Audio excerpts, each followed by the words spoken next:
Bueno, te decía que él iba ir a cargociar al Ministerio de Educación de la Nación a decir de que el Estado no se estaba haciendo cargo de la educación, que había una ley la ley Sarmiento, ¿no? Que dice que donde las provincias no garantizan la educación, lo tenía que garantizar la nación.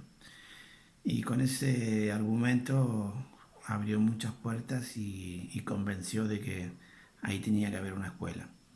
Y hizo un acuerdo raro, ¿no? Para esa época. Ellos decían, nosotros tenemos la escuela, tenemos el lugar, tenemos las instalaciones, pero queremos que ustedes pongan los profesores y que sea una escuela. Y así fue, un acuerdo raro entre el Ministerio de Educación de la Nación y la Mutual San José, donde la Mutual ponía el edificio y, y el Ministerio ponía la escuela.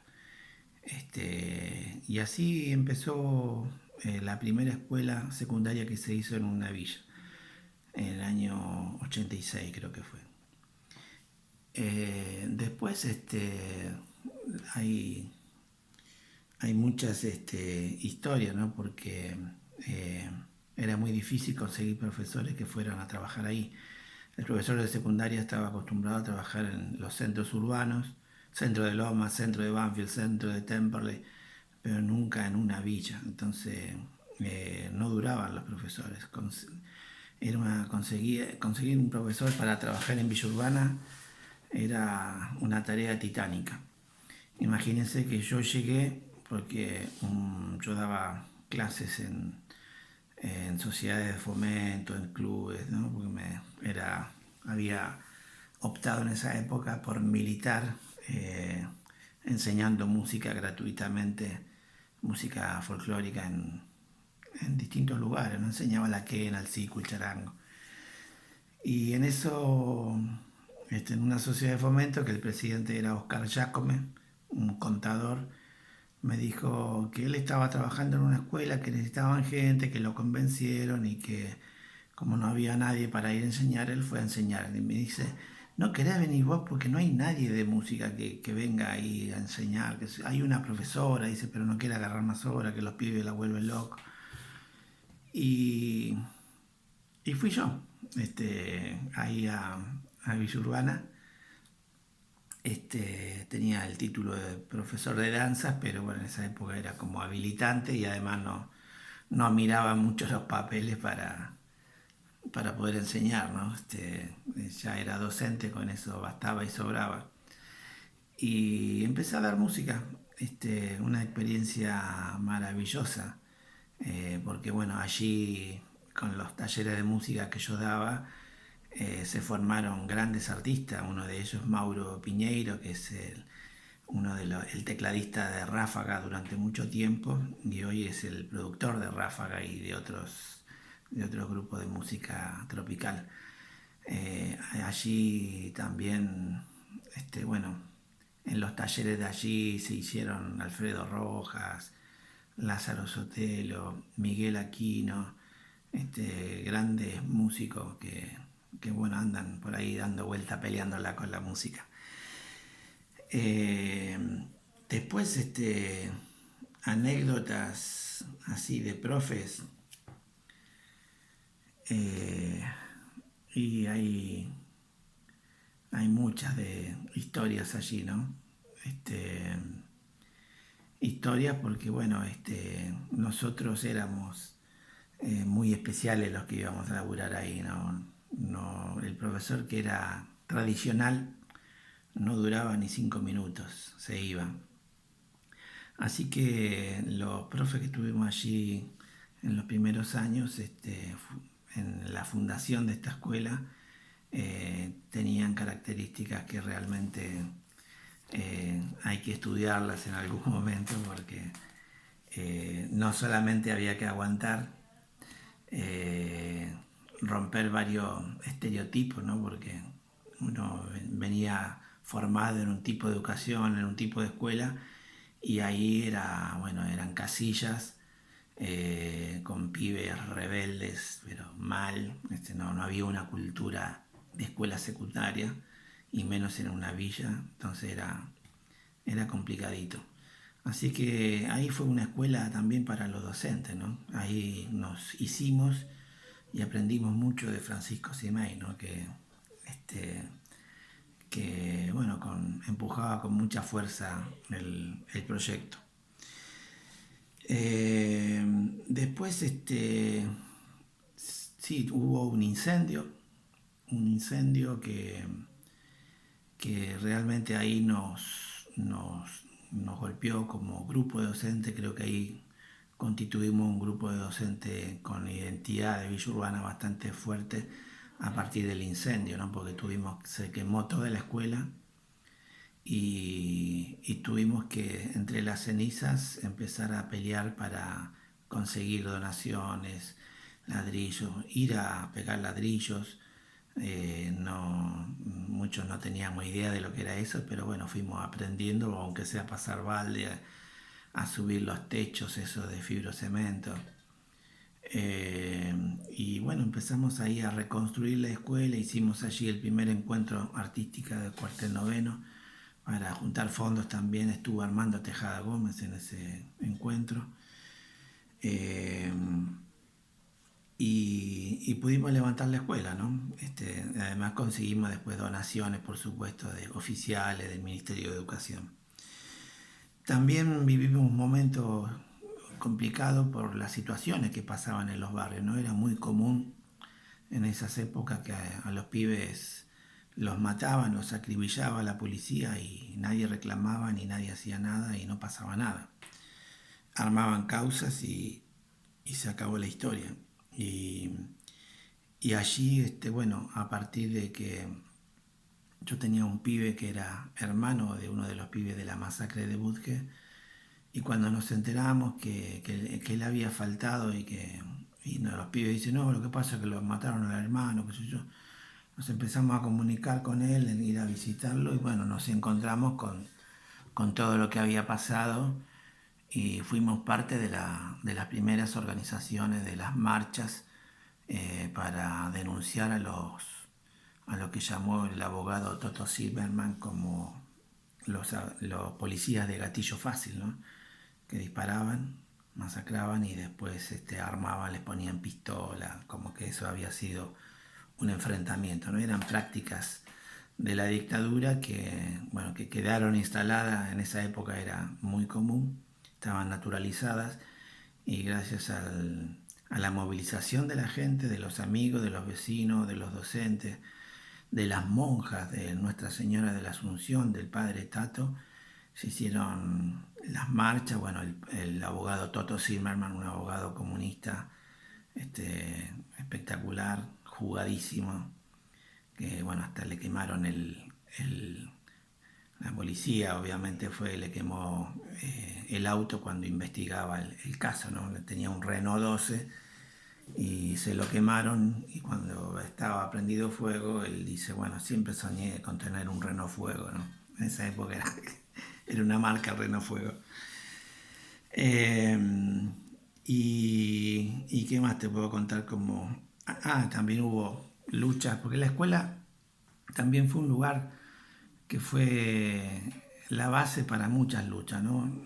Una vez nos atropellaron un pibe que no era de la escuela nuestra, pero creo que tenía hermanos que venían a la escuela.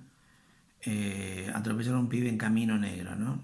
En esa época no era el Camino Negro autopista, pero sí ya era de dos manos y, y los vecinos hace rato que veníamos reclamando ahí con los docentes también un puente peatonal que nunca se hizo y bueno, que después de esa muerte y de los cortes de camino que participamos, se hizo el puente peatonal, ¿no? O sea que en esas épocas nosotros aprendimos a luchar, no era solamente enseñar, sino era luchar por todo, ¿no? Y luchar con los pibes y con la comunidad porque era una escuela de la comunidad, una comunidad que se organizaba, ¿no? Que se educaba, que se organizaba y que peleaba, ¿no? En el año 92, ante el estallido que tuvo de matrícula a la escuela, eh, Simei decide abrir anexos en los barrios de Cuartel Noveno. En su momento iban a ser 10 anexos, que después terminaron siendo 5, ¿no? En La Loma, que ese anexo después con las peleas que hubo, en el cual me hicieron cargo a mí de ese anexo y a otros compañeros que después se fueron, no tuvieron un poco tiempo y después se fueron. En ese anexo después se convirtió con la pelea en la secundaria 23. Después en Budge se convirtió el anexo de Budge en la secundaria 24. El anexo de Santa Marta se convirtió en la secundaria 25, que está en el barrio ahora Facundo Quiroga. La 26, que... no, la 25 ahora está, perdón, la 25 estaba en Villa Centenario, en una unidad básica, con el compañero Chávez, que también un prócer de la, de la pelea por las escuelas.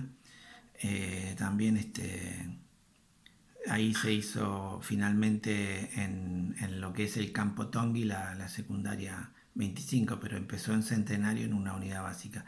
Y la 26 funcionaba en una mutual, San Cayetano, en Santa Marta, y después cuando fue reconocida escuela y se hizo el edificio, se hizo en el barrio Facundo Quiroga, como secundaria 26. Después vino la secundaria 27 en 2 de abril, que después se transformó en técnica 9, ¿no? Entonces eran las escuelas que son partes fundacionales de toda esta pelea de Simei, del padre José, de Rosa Luna y de todos los docentes y otros vecinos que se fueron sumando a esta idea de fundar escuelas.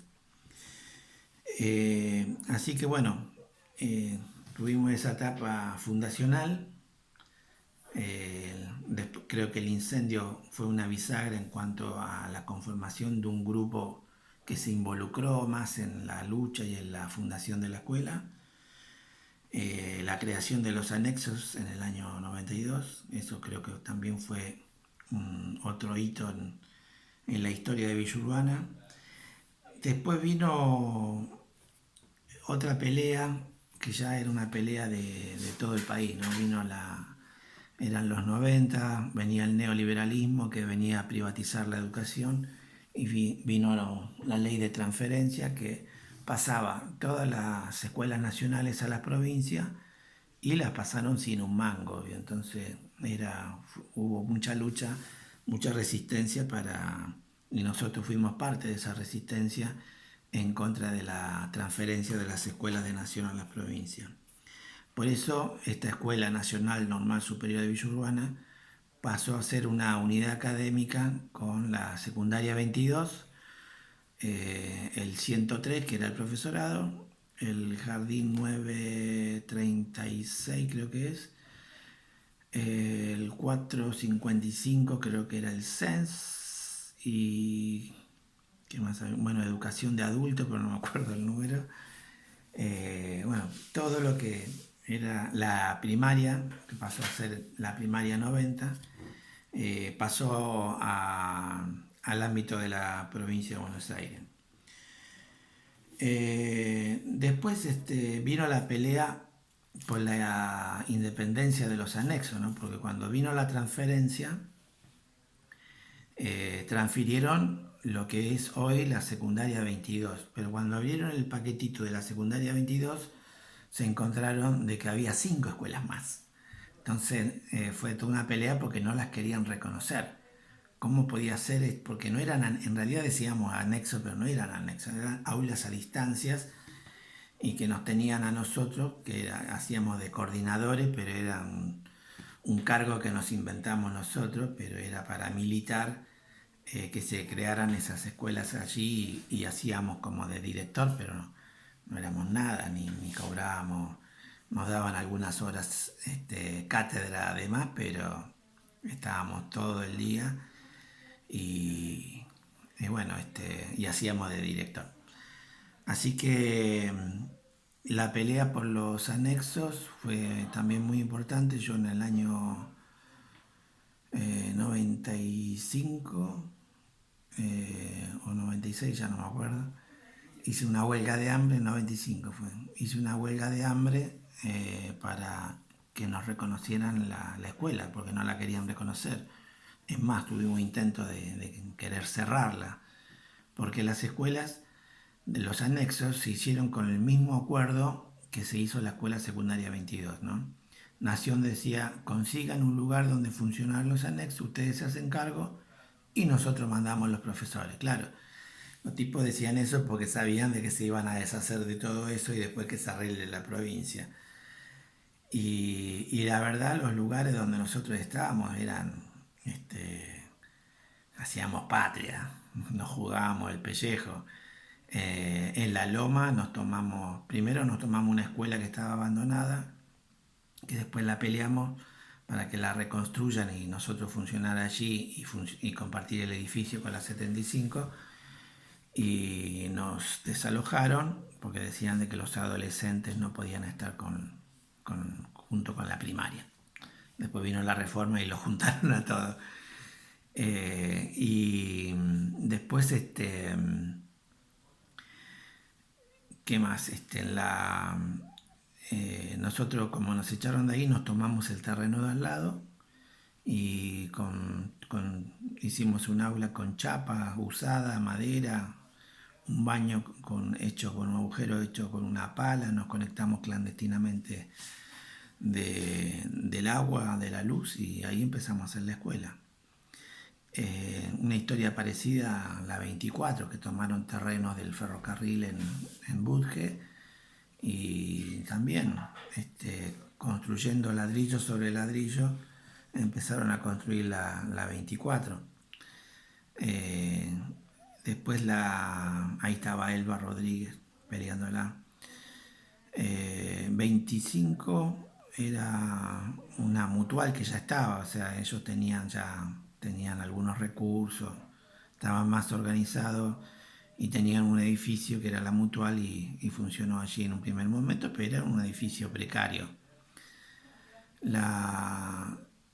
Perdón, esa es la 26. La 25 era una unidad básica también, un edificio bastante precario que no era para una escuela, pero bueno, la pelearon para que sea después escuela.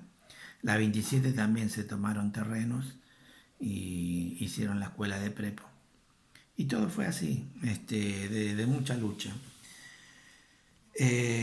Así que bueno, en el año 96, 97, después de la huelga de hambre logramos la independencia de la 23 y a partir de allí vino la independencia de todas las demás.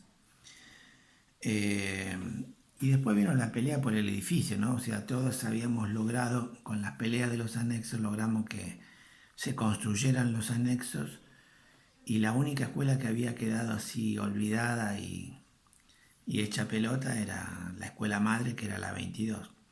Así que bueno, ahí se retomó la lucha para que tuviera un edificio propio, porque ese edificio que había era de la mutual. Y bueno, ahí hubo acuerdos con unos vecinos, con unos terrenos que eran de un club y se hizo ahí la escuela. Se hizo la escuela, hoy tienen edificio propio, tanto la 90, la 22 como el jardín y el 103. Bueno, le falta el edificio propio, comparte edificio con todo lo demás, pero ha crecido tanto que la verdad que necesita también de un edificio propio. Así que bueno, esa es más o menos la historia, una linda historia que a mí particularmente me formó como docente y allí, bueno, también yo después fui director de la 23, concursé y fui director de la 23 y siempre tuve como modelo, uno va haciéndose de modelos de director y bueno, uno aprendió mucho de Simeis, aprendí mucho de Cristina Ruiz, que también trabajaba allí, Cristina Ruiz, y que fue directora de la 82 y que también era de salir a pelear todo, ir a buscar pibes y era una concepción de escuela comunitaria. Ella después llegó a ser subdirectora subsecretaria de Educación de la provincia de Buenos Aires. Allí también trabajó Roby Baradel, el secretario general del SUTEBA y de la CTA de la provincia de Buenos Aires, y él llegó de una manera también muy especial porque yo estudiaba psicopedagogía en la Universidad de Loma y Simei siempre me decía que convenciera a compañeros que estudiaban allí para que fueran a trabajar ahí, ¿no? Porque faltaban profesores, no había profesores. Y yo convencí a dos compañeras que estudiaban conmigo, que vinieron a trabajar a la escuela, y ella, después del incendio, que Roy Baradel había venido, que era amiga de estas chicas que yo había llevado a trabajar a la escuela, el día que se incendió, bueno, los días siguientes que fuimos a trabajar, Roy Baradel vino a ayudarnos, ¿no? Él era un estudiante de abogacía y, y vino a ayudarnos a levantar la escuela. Y las chicas le dicen, ¿por qué no te venís a laburar acá? Dale, qué sé yo. Y me dicen, vamos a hablar con Simei y le decimos que si él puede venir a trabajar acá. Y Simei dijo, sí, que venga. Necesitábamos gente que viniera. Y así empezó a trabajar Roy Baradel como preceptor en esta primera escuela secundaria de cuartel noveno, y que fue la primera escuela secundaria que se hizo en una villa, ¿no? Y después fue el primer profesorado que se hizo en una villa, ¿no? Porque no solamente se hizo la secundaria, sino después al otro año, cuando ingresé yo, se hizo la primaria y el profesorado. Y ahí el profesorado siempre con un mandato muy fuerte de Simay, ¿no? Porque él veía a los profesores que iban ahí con una formación muy enciclopedista, tradicional, que no contextualizaban. Y él decía, necesitamos maestros formados en cuartel noveno porque ellos entienden la realidad de cuartel noveno y van a poder entender a los pibes de cuartel noveno, ¿no?